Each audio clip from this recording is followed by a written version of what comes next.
ଶୀତ ଦିନରେ ଆପଣମାନେ ଘରେ ବହୁତ ପ୍ରକାର କାଞ୍ଜି ତିଆରି କରୁଥିବେ, ହେଲେ ଗୋଟେ ଥର ମୋ ଉପାୟରେ ଏଇ ଦହି କାଞ୍ଜି ତିଆରି କରି ଦେଖନ୍ତୁ, ନିଶ୍ଚୟ ଭଲ ଲାଗିବ। ପ୍ରଭାତୀ କିଚେନକୁ ଆପଣ ସମସ୍ତଙ୍କୁ ମୋ ତରଫରୁ ଅନେକ ଅନେକ ସ୍ୱାଗତ। ତାହେଲେ ଚାଲନ୍ତୁ ଷ୍ଟାର୍ଟ କରିବା ଆଜିର ରେସିପି ଦହି କାଞ୍ଜି। ପ୍ରଥମେ ମୁଁ ଗୋଟେ ଖୋଲା ପାତ୍ରରେ 3 କପ୍ ପାଣି ନେଇ ଗରମ କରି ନେଇଛି। ପାଣି ଗରମ ହେବା ପାଇଁ ଦେଇକିରି ଏବେ ଗୋଟେ ମିକ୍ସରରେ 1 କପ୍ର ଅରୁଆ ଚାଉଳ ନେଇଛି। ମନେ ରଖିବେ ଏଇ ଚାଉଳ ଗୁଣ୍ଡ କରିବା ଟାଇମ୍ରେ ଚାଉଳଟା ଟିକେ ଖଦଡ଼ା ଖଦଡ଼ା କରି ରଖିବେ। ଦେଖନ୍ତୁ ମୁଁ ଆପଣଙ୍କୁ ଦେଖାଉଛି, ପୁରା ଏଠାରେ ପ୍ଲେନ୍ ଗୁଣ୍ଡ କରିନି, ଚିକଣ ଗୁଣ୍ଡ ନ କରିକିରି ମୁଁ ଏଠାରେ ଚାଉଳକୁ ଖଦଡ଼ା କରିକିରି ଗୁଣ୍ଡ କରି ନେଇଛି। ଏବେ ଏଇ ଚାଉଳକୁ ଗରମ କରିଥିବା ପାଣିରେ ଦେଇକିରି 10ରୁ 15 ମିନିଟ୍ ପର୍ଯ୍ୟନ୍ତ ଗ୍ୟାସ୍କୁ ମିଡ଼ିୟମରୁ ହାଇ ଫ୍ଲେମ୍ରେ ରଖିକିରି ଛାଡ଼ିଦେବେ, ଯେମିତି ଚାଉଳଟା ପାଣିରେ ଭଲସେ ଫୁଟିଯିବ।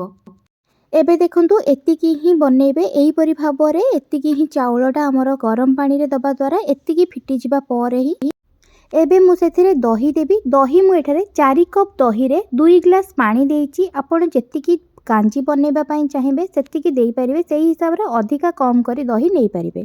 ଦହିକୁ ମୁଁ ପ୍ରଥମେ ଭଲସେ ଗୋଳେଇ ନେଇଥିଲି, ତାପରେ ସେଥିରେ ପାଣି ମଧ୍ୟ ଦେଇକିରି ତାକୁ ଭଲସେ ଗୋଳି ନେଇଥିଲି, ଯେମିତି ଦହି ଖଣ୍ଡ ଖଣ୍ଡ ହେଇକିରି ରହିବନି, ଭଲସେ ପାଣିରେ ଭଲସେ ମିଶାଇ ନେଇଥିଲି।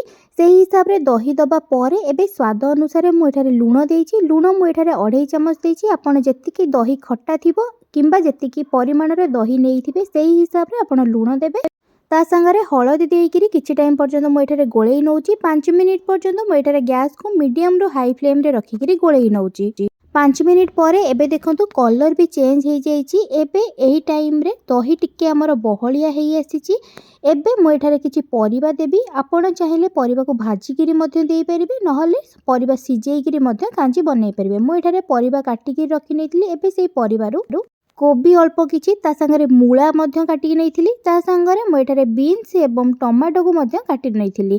ଆପଣ ଚାହିଁଲେ ଯେଉଁ ପରିବା ଚାହିଁବେ ଦେଇପାରିବେ। ଏଠାରେ ଯଦି ଚାହିଁବେ ଆପଣ କଖାରୁ ମଧ୍ୟ ୟୁଜ୍ କରିପାରିବେ, ଅଲଗା କେଉଁ ବି ପରିବା ଯଦି ଚାହିଁବେ ୟୁଜ୍ କରିପାରିବେ। କିନ୍ତୁ ଯଦି କାଞ୍ଜିରେ ଆପଣ ମୂଳା, ଟମାଟୋ ଏବଂ ବିନ୍ସ ସହିତ କୋବି ଦେଉଛନ୍ତି ତାହେଲେ ତା'ର ଟେଷ୍ଟ ବହୁତ ଭଲ ଆସିଥାଏ।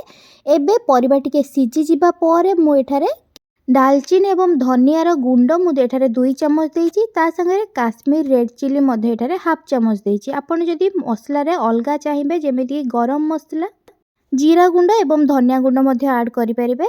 ମୁଁ ଏତିକି ମସଲା ଦେଇକିରି ଗୋଳେଇ ନେଇଛି। ଗୋଳେଇ ନେବା ପରେ ଏବେ ଦେଖନ୍ତୁ ପରିବା ମଧ୍ୟ ମୋର ଭଲସେ ସିଝି ଯାଇଛି। ଆପଣ ଯଦି ଚାହିଁବେ, ଯଦି ପରିବା ଆପଣଙ୍କର ସିଝି ନଥିବ, ଆଉ କିଛି ଟାଇମ୍ ପର୍ଯ୍ୟନ୍ତ ଗୋଳେଇକିରି ଘୋଡ଼େଇକିରି ମଧ୍ୟ ରଖିପାରିବେ।